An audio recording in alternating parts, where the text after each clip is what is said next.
Hello, everyone, and welcome back. In this video, we're going to continue our discussion of using definite integrals to answer problems that are primarily coming up in physics. And in particular, today we're going to focus on finding the center of mass. We are going to do this along a one-dimensional medium today, such as maybe a rod or a wire. And in the video that follows this, we're going to extend this up to 2 dimensions where we look at finding the center of mass of a flat surface. So let's go ahead and jump right in. Let's imagine that we have the following scenario to start us off, so we know kind of what we're thinking about.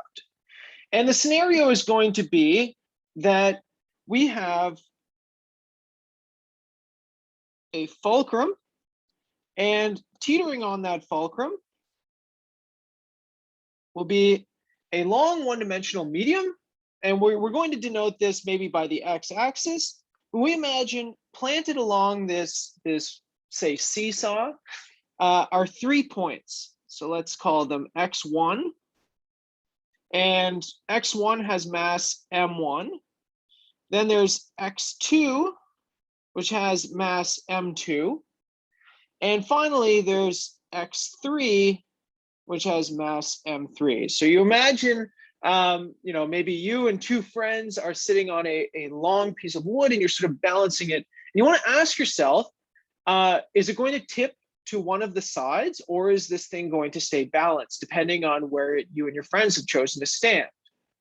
And for the sake of simplicity, let's imagine that the fulcrum is at x equal to 0. So that would make x1 a negative number, and it will make x2 a positive number, and same with x3. So these things are arranged along the x-axis here. Okay, so then the first thing we have to ask is, what is the force that's being exerted by each one of these masses sitting on this one-dimensional medium? Well, we can use Newton's second law here, right? Force is equal to mass times acceleration. We're assuming that each of these masses are not moving.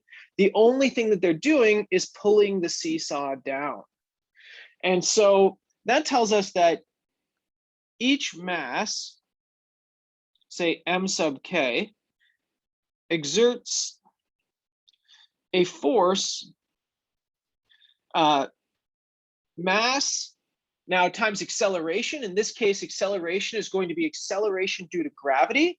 Since I'm not specifying if we're using SI or imperial units, we're going to use the convention that the acceleration due to gravity is just g. And this is pulling you in a downwards direction, right? So maybe if I just draw something here, I just want you to know that g is pulling you downwards, okay? And now you imagine that this seesaw is being pulled down by each one of these objects that are sitting on it. And what we can do now is we can calculate what's called the torque. And the torque is found by multiplying this force by where you are along the x-axis. So you can think of this as the signed distance that you are from the fulcrum, okay? So that would tell us the torque of each one of these pieces. This is going to be mkg, so the force, and then multiplied by the distance, xk minus 0. And why is the minus 0 in there? That's the distance that you are from the fulcrum. So maybe if I put a note underneath here, this is signed distance from the fulcrum. And of course, in this case, because I assumed the fulcrum is 0, so I just made my number system so that the fulcrum was in the middle at 0. Now I just get a very simple formula, mkg xk. And now think about what this is saying, right? Because because x1 is negative and x2 and x3 are positive, there's going to be, the torque is going to be a different sign for x1 than it is for x2 and x3. And you can think of this as the direction that each of these masses is pulling the seesaw in. Typically, the convention in mathematics is that counterclockwise rotations are are denoted by negative. And so you can think of x1 being negative as pulling your seesaw in a counterclockwise direction. Similarly, x2 and x3 being positive, that's pulling your seesaw in a positive direction. Now, of course, your seesaw can't go all the way around, but still the angle that it's being rotated at can be thought of as lying in either the clockwise or the counterclockwise direction. Okay, so then we can ask ourselves, we know that the torque that's being applied to this little seesaw by each one of my masses. So I can ask myself, what is the total torque or the system torque? So the system torque, this is just found by summing up all of the possible torques. So that is the torque pulling me in a counterclockwise direction, and then all of the torques pulling me in the clockwise direction. So this will be M1G x1 plus M2G x2 plus M3G x3. And if we look at that equation, we notice that everything has a G in common. So let's go ahead, let's factor that out. And so I get M1 x1. So the mass of the first object multiplied by the distance that we are from the signed distance from the fulcrum, plus the mass of the second object times the distance or the signed distance you are from the fulcrum, plus the same thing for the third mass. Now, what we can see here is that we're engaged in a little bit of a tug of war here, right? So M1 is wanting us to go counterclockwise, while M2 is wanting us to go clockwise. And so, sorry, M2 and M3. And so the push and pull between these two is going to lead to a balance if the torque going counterclockwise is the same as the torque going clockwise. So this tells me that I get balance if and only if the system torque is equal to 0. So again, this is the torques pulling me in the counterclockwise direction have to balance out with the torques pulling me in the in the clockwise direction. Now, we have some names for all of these little pieces in here. So the first thing is that we call these x k, or these mk xk terms. These things are called moments. And the sum of all of these moments, this is called the moment, or sorry, we'll say the sum of all these, so M1 x1 plus M2 x2 plus M3 x3, we call this the moment of the system about the origin.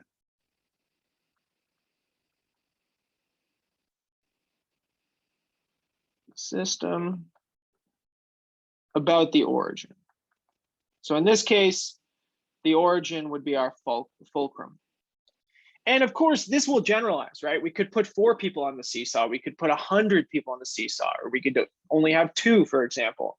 So we can write actually a general formula based on what this says to get this quantity. We'll call it M0, which is, again, the moment of the system about the origin.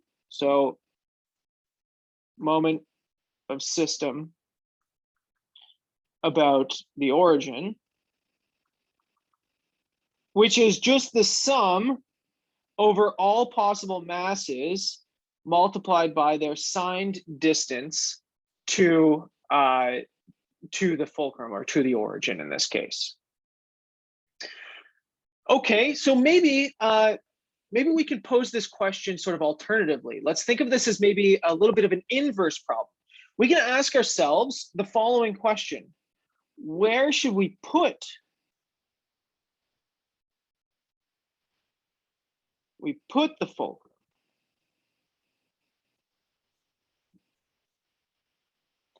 to balance the beam, right? So instead of forcing the fulcrum to be stuck at 0, we can ask ourselves, where should we move it in order to balance this?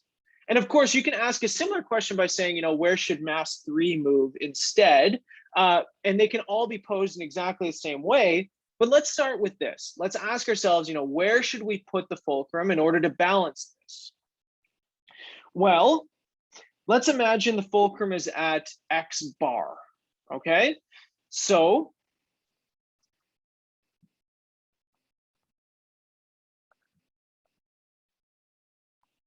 we want to be able to find what X bar is, but let's just use that as the holding or as a placeholder for now. So this tells us that the torque of mass K about X bar is equal to, and so we get the signed distance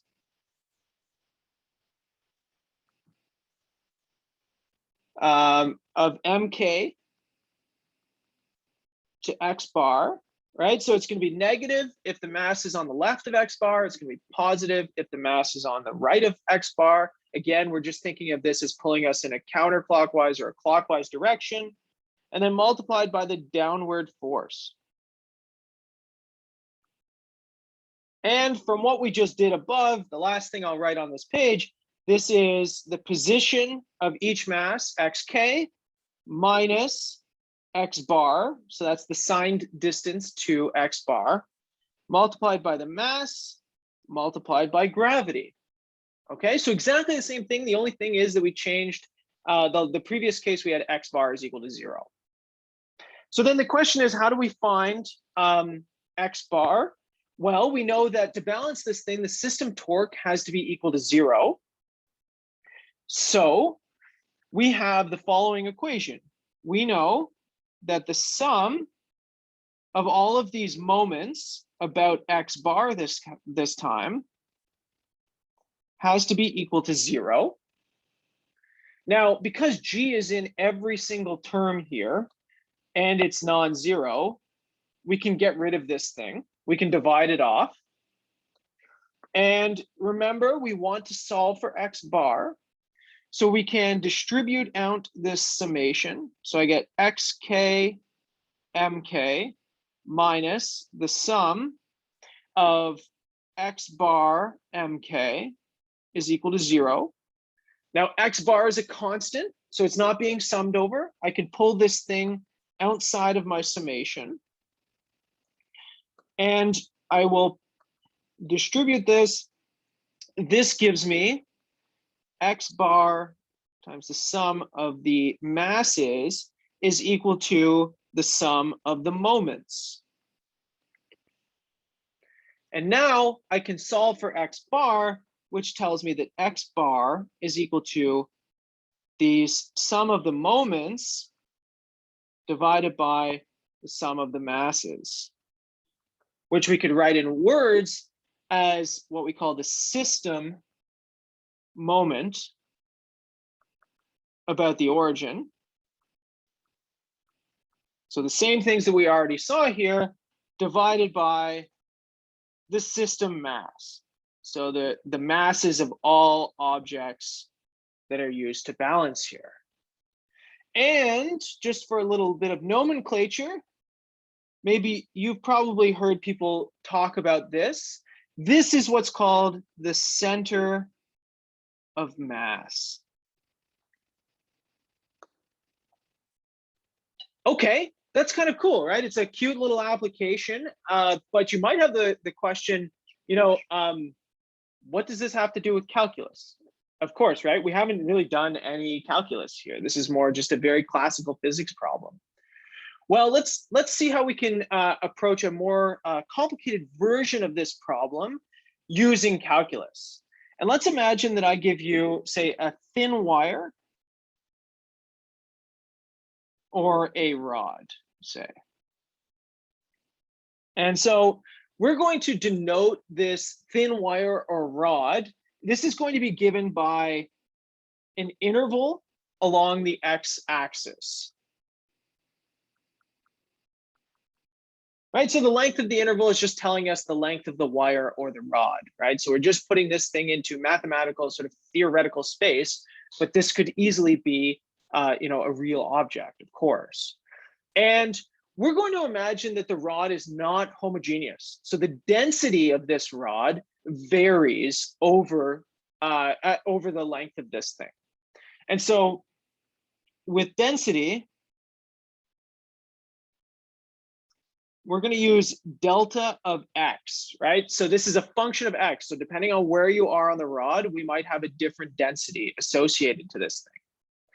So let's just sketch out what we have here. We've got our nice rod going from A to B, and we have a density on top of this thing given by delta x. So what we're going to do is we're going to subdivide AB into intervals, right? So we're going to partition.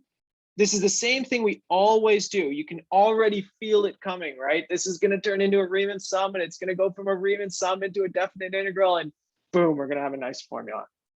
So I'm going to kind of do this quickly so that I don't bore anyone with this anymore, but partition AB into intervals,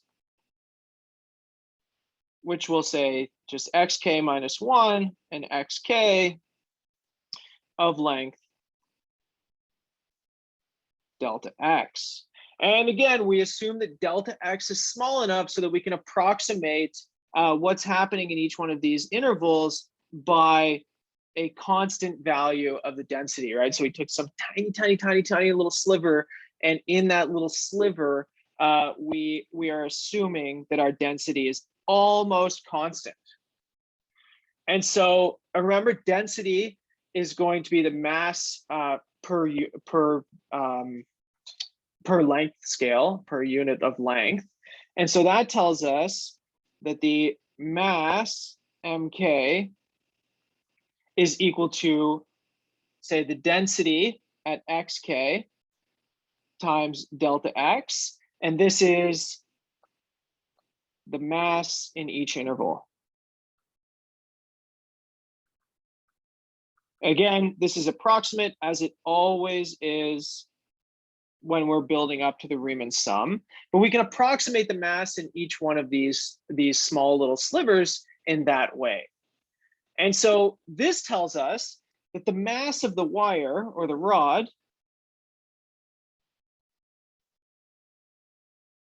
the mass of wire or rod, whichever one you prefer to think of it as, this is approximately given by the sum of the masses in each little sliver that we took. And this is the same as saying delta xk times little delta of x. Similarly, we can approximate the moment m0, the moment of the system, that quantity that we described before. Remember, we saw that this thing is the sum of your spatial position, so that would be xk, multiplied by your mass at that position. Again, we're assuming that delta x is so small, we can approximate these things by single points. And now we get xk, delta of xk, and then the triangular delta of x. I realize it's hard to say out loud, but when we see it written in symbols, these things are very, very different. Maybe I should be careful here, right? This is still approximate because of the Riemann sum aspect of this. But then, so letting delta x go to 0, the same thing we always do, we get nice formulas for the mass of the system.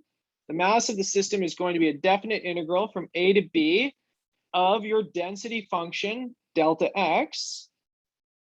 And your moments, or your first moment here, is going to be your integral from A to B of x times your density function.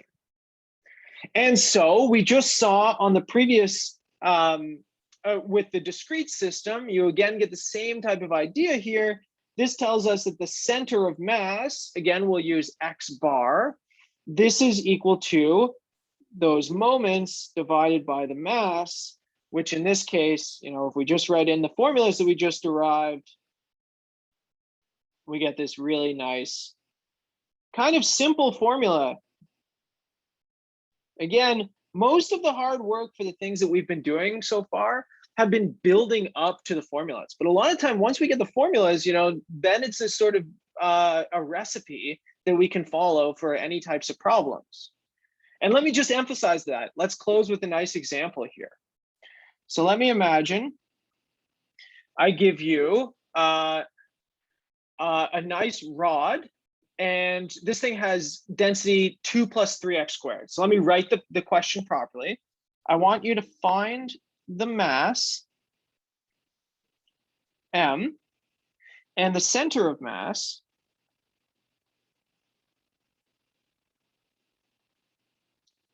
x bar, of a rod lying on the x-axis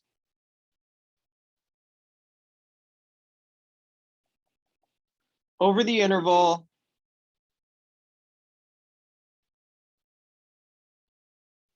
let's say 1 to 2, whose density is given by delta x is equal to 2 plus 3x squared. Well, we really just need to apply those formulas from the previous page, right? Because we know that the mass here, this thing is just the definite integral, in this case from 1 to 2, that's our a and b values, of delta x. So 2 plus 3x squared dx. Now, life is pretty good, right? This is a fairly straightforward function to find an antiderivative of.